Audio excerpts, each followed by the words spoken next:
This is Debt Free in 30, where every week we talk to industry experts about debt, money, and personal finance. Here's your host, Doug Hoyes. We've got so much to talk about today that this show will be longer than 30 minutes, so grab a coffee, sit back, and enjoy. We've talked a lot here on Debt Free in 30 about the real estate market. It's still going crazy in Ontario. The bubble has not burst yet, but we may be getting closer to a top, and the top may be caused, at least in part, by changes to mortgage rules and perhaps some new taxes. Back on podcast number 110 on October 8th, we talked about the more stringent qualification rules for insured mortgages. Those new rules took effect on October 17th, 2016. So as a quick summary, all insured mortgage borrowers, high ratio or not, must pass a stress test. They must qualify at a higher Bank of Canada qualifying interest rate. So if you have less than a 20% down payment, federally insured banks must have mortgage insurance on your mortgage, and the terms for that insurance changed on October 17th. The impact of those changes reduced the total amount of mortgage that mortgage buyers could qualify for. So as a quick example, and of course every situation is different, and this is just an example, but under the old rules you might have qualified for a mortgage on a house worth $650,000, but with the new rules you may only qualify for a house worth $500,000. That's a huge difference. Well, guess what? There are more rule changes happening on November 30th. These new rules will set limits on what types of low ratio, that's conventional mortgages, can qualify for mortgage portfolio insurance.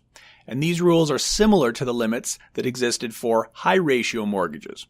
So some of the new rules will cap the maximum amortization period at 25 years. Property values can only be insured below $1 million. The borrower must have a credit score at least of 600.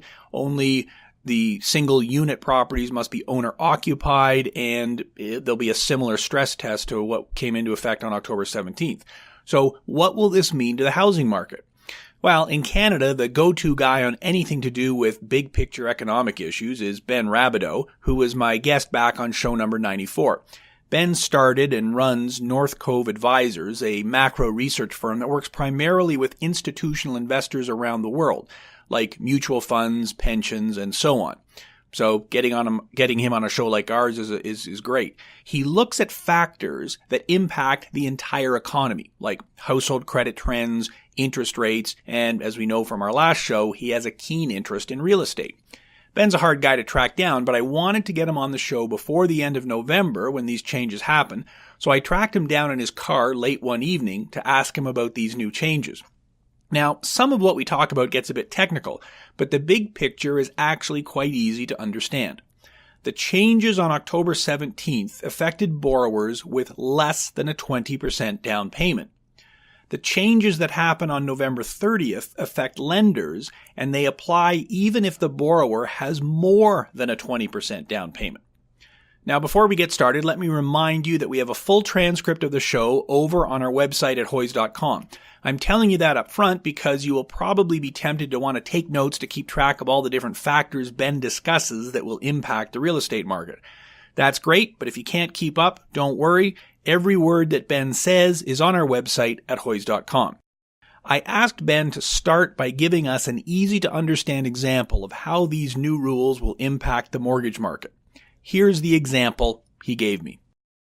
Let's say that a borrower comes in and they've got 30% down and they want to buy a house, okay? So just to use some round numbers, let's say they want to buy a $500,000 house, they have $150,000 down, 30% down. By law, that mortgage does not have to be insured. And so the banks can originate that mortgage and hold it on their balance sheet and basically collect the interest payment and make their profit that way. But what they will often do instead is they will buy aftermarket insurance for pools of these uninsured mortgages, and then they will securitize them. And I don't want to get into the mechanics. That gets kind of convoluted. But the idea there is they bundle a bunch of them up, and then they sell them off to investors. Okay, it's kind of the bottom line. Now, it's a phenomenal provision for the banks because it assists with liquidity. It assists with a lot of leverage because those loans no longer have to hold capital against loans that are insured. So it's a great deal for the banks, frankly. Now, what the government has said is, look, we don't know that we need to be in the business of subsidizing the banks to this extent. And so they're trying to kind of curtail some of that bulk or portfolio insurance. Now, I think very quietly, as we're nearing this November 30th implementation, I don't get the sense that people have thought through potentially the implication of these rule changes. And there's a couple of big ones. So you'd mentioned, okay, so now you can no longer include a mortgage that's over $1 million in the securitization rules. Okay, and so at first glance you say, okay, well, that's not a big deal. But it is. It is potentially a very big deal. And I'll give you an example of why that is. So I think that the weakness in Vancouver, transaction volumes are off by about a half compared to the same time last year. Big drops in volumes. We're starting to see the first tangible signs prices have rolled over. Now, a year ago, you could have 20% down and walk into your, CIBC or Royal Bank branch or whatever it was, and you could buy that detached house in West Vancouver for $2 million, let's say. And the bank, in the back of their mind, the bank could say, you know what, I'm a little nervous about this market. I don't like seeing prices rising as fast as they are. I'm a little nervous about this, but I'm okay with originating this mortgage because I know that down the road I can insure this and have it off my balance sheet if I want to. Okay? And so they would be fine originating that mortgage with the understanding that it actually bears no risk to the banks because if they want, they can purchase aftermarket insurance and securitize that. Now, as of December 1st, that's no longer the case. And so it raises a question in my mind, like, what bank wants to originate a mortgage at 80% loan to value on a West Vancouver detached house? I mean, if I was a lender, I wouldn't touch that. I see what's happening in this market, and it's a concern of mine. So I might do that mortgage at 65% loan to value, so the borrower might have to come up with a little more equity, or I might ask for a higher interest rate. But the point is, it ends up being a pretty material tightening of credit, and I think you could make the case that applies as well to some of the properties in Toronto in the detached space where the banks are clearly a little bit nervous about some of the dynamics at play with prices rising 25% year over year, et cetera. So there's a lot of meat there in what Ben is saying, and I think it's easy to see how these changes could have a big impact on the housing market.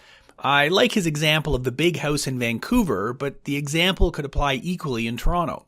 Every area is different, but there are many areas in Toronto where house prices have more than doubled over the last 10 years. So after a 100% increase, what are the chances that prices could correct by a mere 20%? Well, it's a pretty high chance. That's a normal market fluctuation. So today the banks can say, no problem, as long as you have a 20% down payment, we'll loan you the money to buy your $2 million house. And as Ben says, there's no real risk to the bank because if they get worried, they can package that mortgage up with a bunch of other ones and get bulk portfolio insurance on it, so there's no risk to the bank. If there's no risk, the bank can lend as much as they want. But with the new rules, even with a big down payment, the banks can only get insurance on a mortgage for a property with a value of $1 million or less.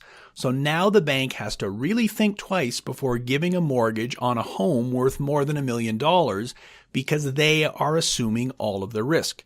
If the market drops, even just by a normal amount, the bank could lose money. So, as Ben says, what bank would take the risk of lending that much money when they know they can't insure it?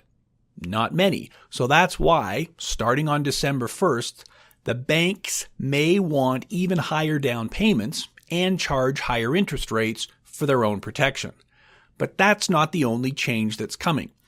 At Hoyes Michaelis, we have lots of people that come in to see us who have only been able to survive over the last few years because they've been able to refinance their existing mortgages. They end up with some high-interest credit card debt, but they can go to their bank and refinance or increase their mortgage to pay off their debts. Guess what? That may now be getting more difficult. Ben says that an equally big change is that banks can no longer insure refinancing. Okay, and so the idea here is if you were 3 years into a 5-year term on your mortgage, oftentimes Canadians will break their mortgage, they'll refinance, they'll get a lower rate, they might extend the amortization, and so the net result is, hey, I'm going to pull $100,000 out of my house and not pay a penny more in my monthly payment. And it was fantastic for people who wanted to augment their consumption, so if they want to buy a boat or a car or go on a vacation, or, as you know in your practice, people who want to consolidate high interest credit into their mortgage. Very easy to do, again, because the lenders could purchase aftermarket insurance on that and could securitize it. So that's going to be a little bit more challenging, and I think the read that I get from speaking with folks in the industry is that mortgage refinancing is going to get significantly more expensive starting on December 1st. And that's even before we've had this latest backup in rates. So all that to say, Doug, I think that these changes that are set to come into place are quite material, and my sense is the media and the general public hasn't fully appreciated it. But I mean, we'll see. We'll see where it goes.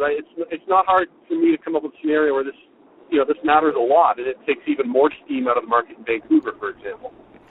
So Ben is saying that it's possible that mortgage refinancing is going to get significantly more expensive.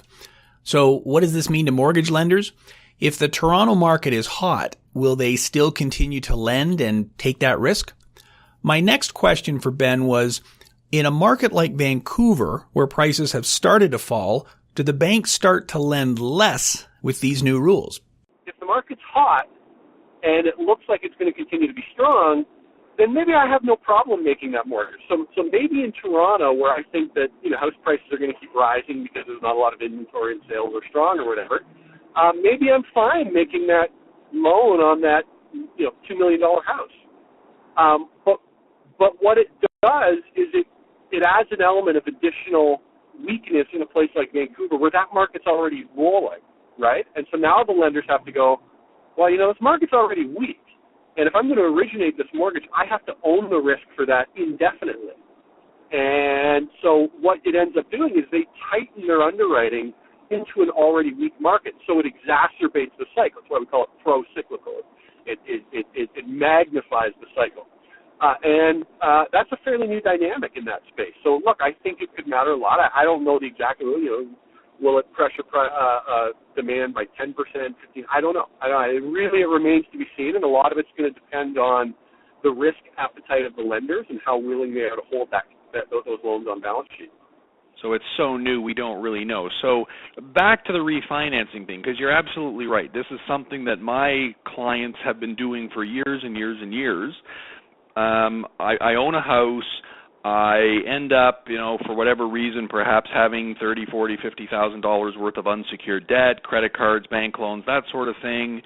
So I go talk to my bank or my friendly neighborhood mortgage broker, and they say, hey, guess what? Your house has gone up in value, so no problem. You can just take out a bigger mortgage, refinance, use that money to pay off your unsecured debt. And we're seeing this quite prevalently in the markets right outside of Toronto, because, of course, Toronto's already shot up huge. But now we're seeing it in places like Oshawa, Stouffville, Milton, places that are perhaps a little farther out. Now, explain to me again why refinancings then will potentially be more difficult in the future. Let's use the example of a borrower who took out a mortgage at 70% loan to value. So it was an uninsured mortgage. If that borrower wants to get a refinance, the banks can refinance that mortgage. Let's say a year down the road they want to run it up to 80% loan to value and take out some additional money to consolidate debt or whatever it might be. Again, a year ago that's no problem. They can choose to hold that loan on balance sheet. But if for whatever reason they're nervous about that borrower or that collateral, they also had the option to roll that into a pool of mortgages, insure it, and securitize it. Okay, they no longer have that option. Now, the second thing that's coming out in the new year that we haven't talked about, but there are new capital requirements coming out from the banks, and in particular, what they're addressing is the assumptions that the banks have around loss given default in their mortgage books. In other words, how much they might lose on a mortgage. And basically what the regulators have said is, listen, so when the banks calculate how much capital they have to hold, they look at their portfolio and they ask themselves two questions. Number one, what is the probability that I see defaults in this portfolio? And then number two, if there are defaults, what's the likelihood that I take a loss on that loan? Okay, so it's a function of those two questions. And what the regulators have said explicitly is we're not comfortable with your assumptions around the losses that you could take. And so what we're going to do is put a floor on that. So you can no longer assume, for example, in your mortgages in Vancouver, that the most that you could lose is 20%, because in reality, house prices have run up so far and so fast that, a 20% correction, it could well be much worse than that. And so that's not a safe assumption. And so the bottom line is the banks are going to have to hold a lot more capital on these higher loan-to-value mortgages in places like Toronto and Vancouver. And so now the question becomes, if you're a bank, do you want to refinance back up to 80% loan-to-value, knowing that that's a very high capital-intensive loan? It's a less profitable loan in a sense. Whereas a year ago, it was a non-issue because the capital requirements were lower and you could always insure it, and the capital requirements would then be zero. So you're describing a double whammy here. It's a double whammy. Very much so. And again, we don't know what this is going to look like exactly. I can only tell you that the folks I speak with in the industry would say that at a minimum, this is going to affect pricing. At an absolute minimum, your refinancing is going to be more expensive than your purchase mortgages. Now, and most likely, it's also going to involve a tightening of underwriting, and it'll be a little more difficult to get that mortgage. So I don't know. We'll see. I mean, that whole discussion is a little bit that gets a little technical for your listeners, but I'd say the point there is simply that you can assume pretty safely that refinancing your mortgage is going to get a little more expensive, a little more challenging starting on December 1st. So many different things happening here, more difficult to refinance, but if banks have to have more capital and they can't be taking this off their balance sheet, that makes it doubly bad. So okay, there may be more difficulty refinancing in the future. Now, the other thing that seems to be happening, so we're recording this just after the middle of November, and I believe two banks have, as we record this, increased their mortgage rates slightly, and I think it's on the long end, like the 5-year rate has gone up 0.1% or something like that, which doesn't sound like a big number, but banks have been lowering mortgage interest rates for years and years and years, and now we see them starting to raise them. Do you see this as the start of a trend, or is this just a blip? What do you think is going to happen with interest rates going forward? Sure. Well, I would preface this comment by saying that I've been pretty consistent in my view that mortgage rates would keep going lower. And I prefaced a lot of that on the view that the Fed in the U.S. would take a lot longer to hike, and that the Bank of Canada would in fact cut their rates before they would raise them again. And I was saying that back in 2012 when everyone was forecasting the Bank of Canada would be hiking rates. So I would preface this by saying that I've been very bearish on rates, I guess, for a long time, saying that they're going to go lower. And I have a different view on that now. I actually think that rates are bottoming right now. And there's a couple things at play. So one is we're seeing a backup in rates out of the U.S., and part of that is related to Trump and the view that he's going to unleash a lot of stimulus spending and infrastructure investment, and then it'll end up being net slightly inflationary for the U.S., and so there's a bit of a repricing in the bond stateside. And so consequently, our bonds typically will price off U.S., and we're seeing a backup in rates across the spectrum, and that's affecting mortgage pricing. That's one thing that's happening. The second thing that's happening is, again, the banks are starting to face a lot of additional costs that they really haven't seen before, particularly on the regulatory capital requirements, and that is being passed on to consumers in a number of forms. And so my view is, and I want to be clear on this, I think the Bank of Canada is going to cut again. but I don't think you're going to see that transmitted through to fixed mortgage rates the way that it has in the past, because it's becoming so much more expensive for Canadian banks to do business, and they're going to be cutting at a time where the Fed in the U.S. Is going to be hiking. And so you're not going to get this net effect. You're going to get, you'll end up with bond yields maybe coming down a bit if they hike or if they cut, but that decrease not being passed on to the consumers, right? So that's kind of all things. I mean, it's sort of there's a soup of assumptions involved there, and there's a lot of moving parts. And this whole Trump phenomenon is really, we're all kind of trying to understand what this all means. But I've said for a few months now, even before Trump came in, that I think this is the bottom for mortgage rates in Canada, regardless of what the Bank of Canada does. Now, if they go into extremely unconventional monetary policy, so if you get to negative rates or if you get into quantitative easing in any size, then look, all bets are off, right? And yeah, you could see mortgage rates come down, but at that point, I think they only go to that policy option if the economy in Canada is so bad that it warrants that sort of dramatic response. And at that point, that's probably the least of your concerns. And buying a house, you're probably going to be more concerned about keeping your job at that point. And what is this going to do to the Canadian dollar?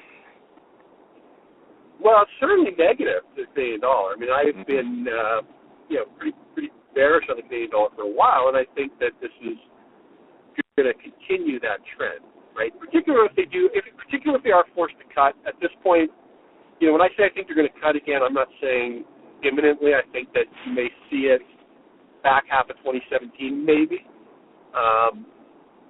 But I do think that we're going to be pushing the zero boundary from the Bank of Canada before they commence any sort of hiking cycle.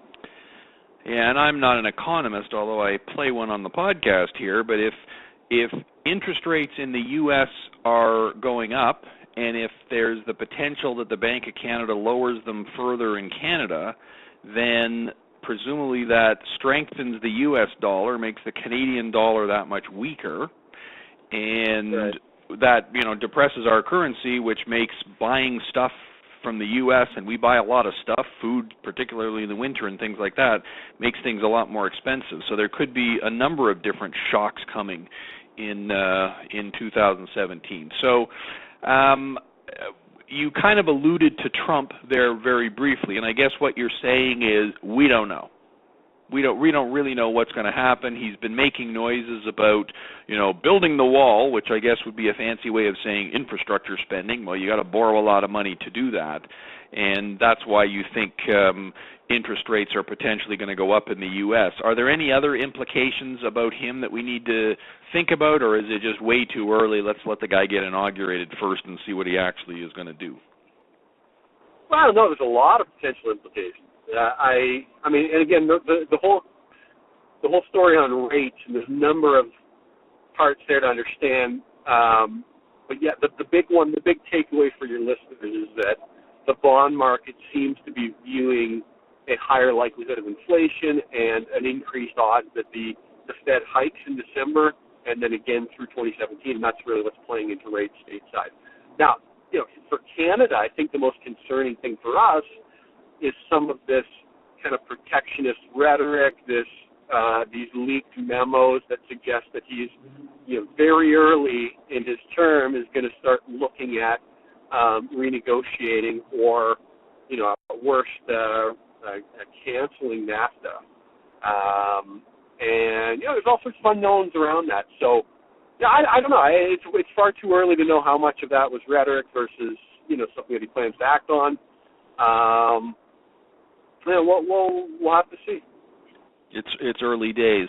So, final topic.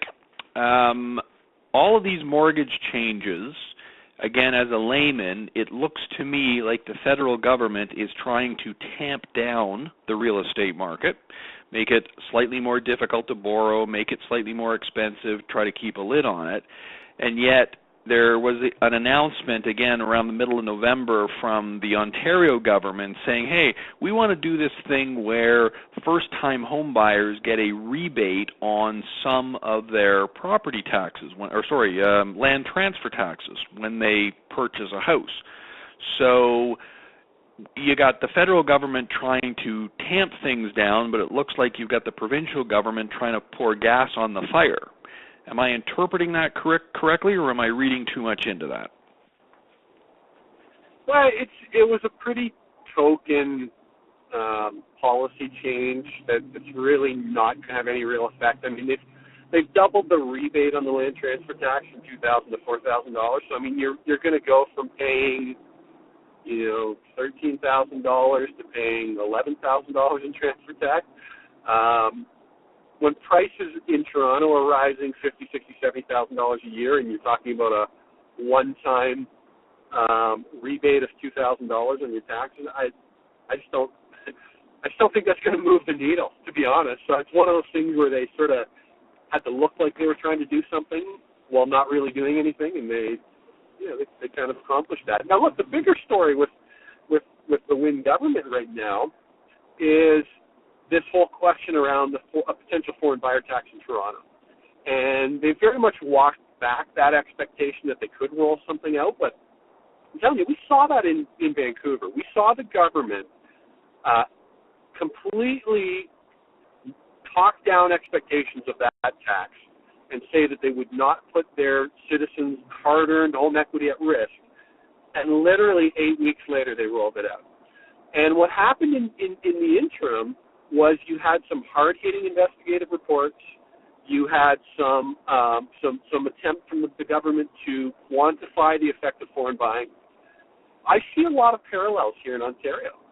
It's a potential tax that has a lot of public support. The latest poll put public support for that tax in Toronto at 75%. So it's kind of low-hanging policy fruit for the government, if you will.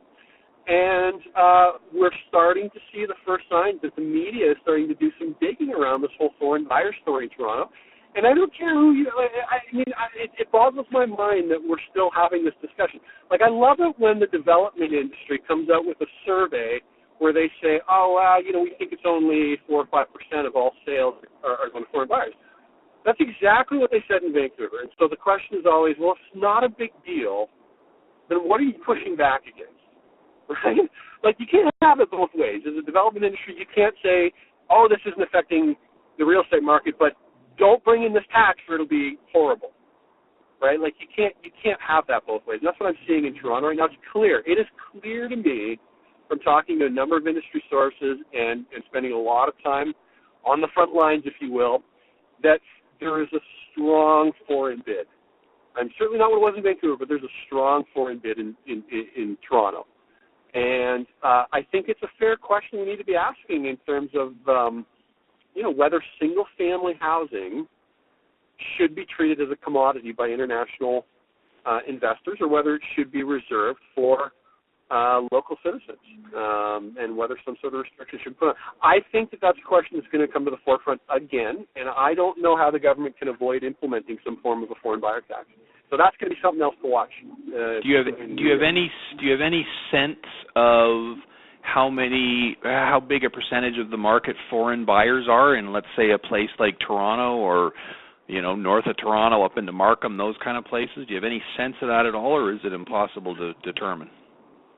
It's impossible to determine. Now, it's funny you mentioned Markham, because you're getting at an important point in this, and that's that this foreign bid is highly localized, right? It's highly geographically based. There's a lot of it in certain areas. You can go in other areas where there's really none at all, or very, very limited.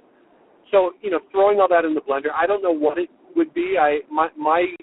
Even before we saw any official data out of Vancouver, my sense was it was always somewhere around maybe 10% of resale transactions, maybe 15%, metro-wide. And I think in Toronto it's less than that. I think it might be, mid to high single digits for resale transactions we're talking, okay? In the new condo market, I think it could be a third, right? And you do have to get into the distinction between foreign buyers, so foreigners, versus foreign capital funding acquisitions for locals, right? And that's a big thing. So you might have permanent residency status, so send your kids to the U of T, either masters or whatever, and they're buying $2-3 million homes. Well, clearly that capital is coming from abroad, but is that a foreign buyer? I don't know. That's something that the province is going to have to wrestle with. But it's clear to me that it's a material driver of this market. So it makes sense to me. If I was going to implement a tax like this, I would not telegraph it in advance. I would, in fact, do exactly the opposite. Oh, probably not going to do it, probably not a big segment of the market. In other words, exactly what was done in Vancouver, and then, boom, you spring it on us on, Christmas Eve or whatever. Is that a possible scenario? Yeah, I think that's right. If you're gonna implement something, it'll come down pretty quickly. Now, the point I guess I was trying to make is what we saw in Vancouver was this very rapid turn in public sentiment towards that topic, and a lot of that stemmed from media coverage and investigative reports. And I think that's what you're going to see in Toronto as well. If you start seeing some of those big, hard-hitting reports from the Globe and Mail, like what we saw in Vancouver, then I think that's a pretty good tell that the government's going to be backed into a corner, because it's pretty obvious. It's obvious to anyone in the industry that this is happening. And it's obvious in a city like Toronto, where there are some legitimate supply constraints. It's obvious that if you add additional demand into a supply-constrained market, that you're going to have all sorts of effects on pricing. And so, to me, this is a no-brainer. This is, at the very least, look at an Australia-type restriction where it's that's fine. If you want to invest in Canada, you want to buy homes, you want to create jobs, it's fine. But you have to buy new homes so that you're not eliminating stock from the market. Right? And that's one solution they can look at. Right, you're creating supply. You can still make the same arguments that, you're creating jobs, et cetera, but you're not removing those kind of, low-supply single-family homes in Toronto, right, where it's really it's difficult to add more supply in the 416 in that kind of low-rise segment. So why are we allowing what is available to be treated as a commodity by international investors? It makes no sense to me, and I'm not, I have nothing against foreign investment in any sense, but we need to make the distinction between productive and non-productive investment. If someone wants to come here and invest in a factory and create jobs, hey, knock yourself out. You're going to get no pushback from me on that. But that's not what we're talking about. This is non-productive investment. This is, I want a place to park my capital where it's not going to be it's not going to be transmitted through the economy. It's not going to create jobs. I want a safe place to put my money, and I want to treat your houses as a commodity. That's not cool. That's just, we don't need that in a market where the supply constraints are already significant, and we're having this sort of a pricing effect. So to me, you can't tighten credit for domestic buyers and leave this glaring, obvious policy mistake hanging out there, right? You're going to have no net effect on the market. My point is just that as someone who spends a lot of time, out there kicking tires, so to speak, and trying to understand the dynamics at play in this market, it is abundantly clear to me that there's a sizable foreign bid in Toronto. You have to be willfully blind to be out there talking to industry participants, touring along with them to see what. You can't miss this. And so, all the media needs to do is start looking. And I think that question needs to be asked, whether we should allow single-family housing to be treated as a commodity in a supply-constrained market like Toronto. Well, and what you say makes conceptual sense. Sure, let's have as much foreign money as we can building new stuff, whether it's new factories or new homes, because you're not kicking somebody out of their existing home to build a new one. But what we don't want is foreign money driving up prices, buying condos, letting them sit empty when which only serves to drive up prices for everybody else. And that's what potentially a foreign buyer's tax would do. And in your mind, it should be on resale housing, not new housing then? No, I don't have a problem with it on new housing. I think it absolutely has to be on resale because, again, if you're talking about the city of Toronto in particular, it is difficult to bring new supply in that low-rise segment to market. And so you need to discourage any sort of speculation in that space. Any speculation. I would be in favor of just broadly a speculator tax. But it's clear to me that you do have local and foreign speculation, and at the very least you need to deal with foreign speculation and try to put some limits on that, as they've done in most jurisdictions internationally, right? And so that to me just seems like common sense.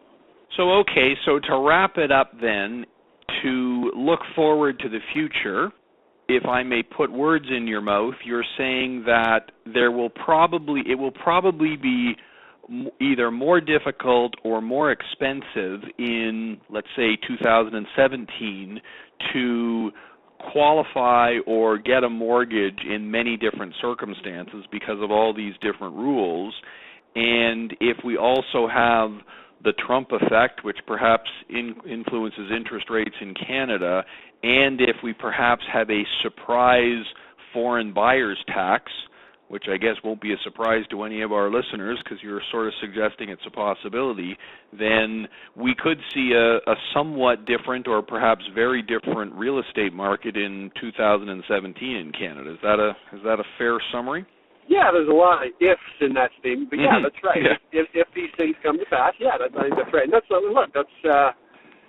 still other policy changes that are out there that are probably going to come in next year as well that are also going to tighten credit. And that, we probably don't have enough time to chase them down, but I would say that the government, just very quickly, two additional changes we didn't discuss. One is the government's very likely to roll out risk sharing in the insured mortgage market. So in other words, they're going to force the banks to pay a deductible.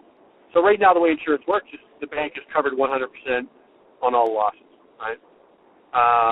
And what they're looking to move towards is a system in which the banks are still covered, but they basically pay a deductible up front. And so that's going to have tremendous ramifications. And we can talk about that in another one of our chats at some point. But watch for that to be announced early next year.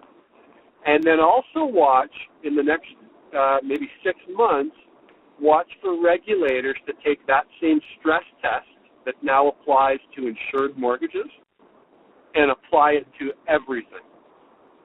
Okay, so even a conventional mortgage, so even if the person putting 20, 30% down that, today doesn't have to qualify under that stress test scenario, I think there's a very good chance that the regulators are going to say, we want that applied to all mortgages, period. So we've had a bunch of changes here in late 2016. There's more to come in 2017. Yeah, I think we're going to be looking at a very different lending landscape and potentially a very different real estate market in 2017, but remains to be seen. This is a market that has defied a lot of skeptics, myself certainly included, and the resiliency of this market and this 20-year boom has shocked a lot of people. So who knows? Who knows where this goes? That's my conversation with Ben Rabideau, and I think that's a great summary of everything we discussed. Who knows where this goes? There are a huge number of possible influences on the mortgage market in Canada heading into 2017, so we know for sure it won't be business as usual. Ben predicts that the Bank of Canada will likely cut rates again in 2017, but it probably won't be passed through to the mortgage market because with rates as low as they are now, it's unlikely they will go any lower. So, if you're waiting for lower rates before buying a house, it's unlikely to happen. He also predicts that we'll see a foreign homebuyers tax at some point in the future in Ontario, and he predicts that, like in Vancouver, it will be a surprise. I agree. All it will take is a few stories in the press about how foreign buyers are buying houses and not living in them, which restricts supply and drives up prices, and we may very likely see a new tax. If Ben is right, and up to a third of the new condo market in Ontario is foreign buyers, a new tax could have a significant impact on future real estate prices. That was a long show and we covered a lot of ground, but I think it was worth the time because it's not often you can hear from an expert like Ben as he describes all of the inner workings of the real estate market. We think the real estate market is simple. Houses go up in price, always have. But as we learned today, it's not that simple. House prices are significantly impacted by changes in government rules, and because the rules are so obscure and technical, the general public doesn't understand them and therefore can't determine how it will impact their lives. Forewarned is forearmed. Changes are coming, so now is the time to make sure that you're not overinvested in real estate because lower prices may be coming. And if you're one of those people who has incurred more unsecured debt, like credit cards, and then refinance their house to clean up the problem, that option may not be available to you in the future. If real estate prices stop increasing, consumers may have to find other ways to deal with their other debts. That's our show for today.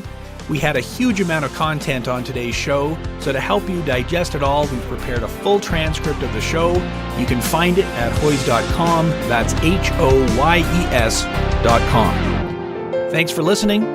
Until next week, I'm Doug Hoyes. That was Debt Free in 30.